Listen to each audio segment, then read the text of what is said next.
પોલીસના દંડના કારણે આપણે આપણો જીવ બચાવવો છે, આપણા ઘરે સાંજના સમયે ઘરે જવું છે, પરિવારને આપણા ખામી છે, ખોટ છે આપણી, એના માટે આપણે સીટ બેલ્ટ બી બાંધવો જોઈએ અને હેલ્મેટ બી પહેરવો જોઈએ.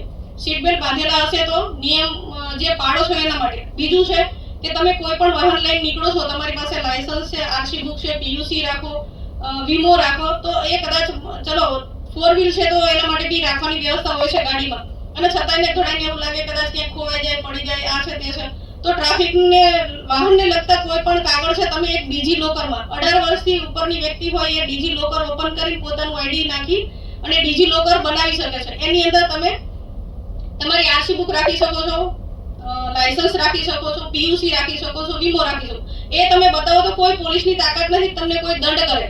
આ જોગવાઈ છે, ડીજી લોકર માન્ય ગણાય છે ટ્રાફિક નિયમનમાં. ડીજી લોકરમાં રાખેલી વસ્તુ, બાકી તમે સામાન્ય કેમેરાથી ફોટો પાડેલો હશે ને એ લાયસન્સ ને કે એક આંકડો બતાવશો તો એ માન્ય નથી. કાં તો સાથે રાખવાનું અને કાં તો પછી ડીજી લોકરમાં રાખો. કદાચ ચલો કાલ ઉઠીને ખોવાઈ જવાની બીક રહે, વળી કઢાવવું ના કરવું, એ બધી પ્રોસિજર વધી જતી હોય તો તમે ડીજી લોકરમાં રાખી શકો છો.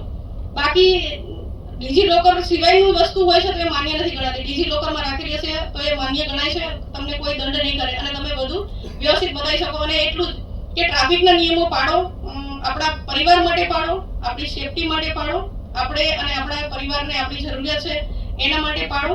બીજું બધું હવે હું ના કહેતા આગળના